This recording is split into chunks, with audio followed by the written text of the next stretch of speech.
Assalamualaikum warahmatullahi wabarakatuh. Hai semuanya, perkenalkan nama saya Yunda Puji Lestari dengan NIM S1S1 20053, mahasiswa jurusan Teknik Informatika, Fakultas Teknik Universitas Halu Oleo. Nah, pada video kali ini saya akan membahas tentang macam-macam satelit buatan. Yuk langsung simak penjelasannya. Pasti teman-teman pernah berpikir, gimana sih manusia bisa berkomunikasi jarak jauh dan memprediksi cuaca? Nah, ternyata satelit berperan penting loh dalam hal itu. Satelit sendiri terbagi menjadi dua, yaitu satelit alami dan satelit buatan. Satelit alami adalah satelit yang sudah ada dengan sendirinya, dan manusia tidak bisa mencampuri pembentukannya.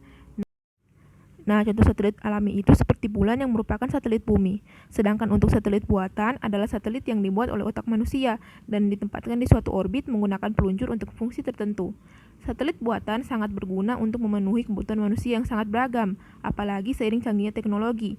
Contoh dari satelit buatan gak hanya satu, dan ada beberapa macam, tergantung keperluan manusia.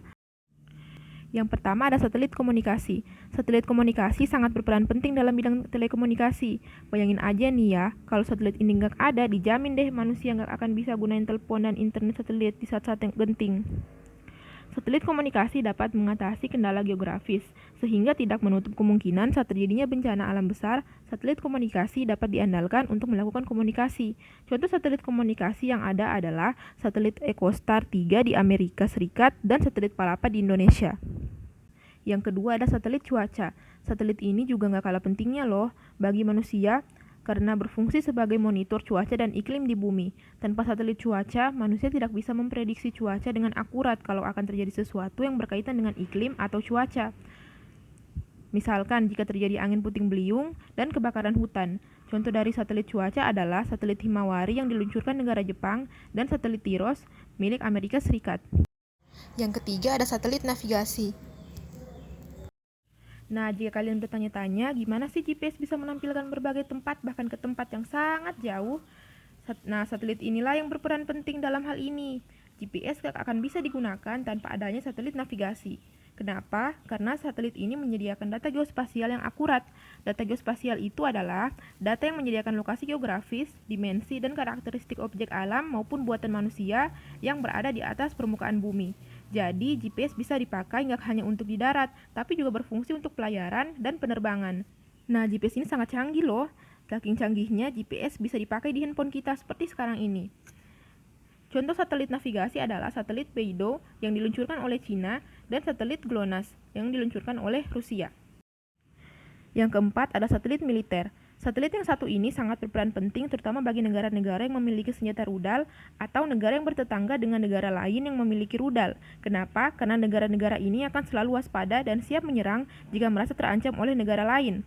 Satelit militer sangat mempermudah tugas beberapa negara tersebut untuk menjaga keamanannya dengan kemampuan mengintai dan mengamati kegiatan militer negara lain, juga saling berkomunikasi antar markas. Contoh dari satelit militer ini adalah satelit Orion yang diluncurkan oleh Amerika Serikat dan satelit Sputnik yang diluncurkan oleh Rusia. Yang kelima ada satelit penelitian. Sama seperti namanya, satelit ini digunakan untuk kegiatan penelitian. Jadi, satelit akan diluncurkan dan didesain sesuai kebutuhan riset. Contoh dari satelit penelitian adalah satelit SOHO yang dipakai untuk meneliti matahari. Ada juga satelit penelitian dari Cina yang bernama Gaofen untuk meneliti bumi. Nah, yang terakhir ada satelit penginderaan jauh. Satelit ini khusus dirancang agar dapat mengamati bumi dari orbit. Satelit ini ditujukan untuk penggunaan non-militer seperti meteorologi, pemetaan, pengawasan lingkungan, dan lainnya. Contoh dari satelit penginderaan jauh adalah satelit Landsat dan Spot yang diluncurkan oleh Amerika Serikat untuk mengobservasi bumi. Nah, segitu dulu video kali ini. Mohon maaf apabila ada salah-salah kata, kurang dan lebihnya mohon dimaafkan. Wassalamualaikum warahmatullahi wabarakatuh.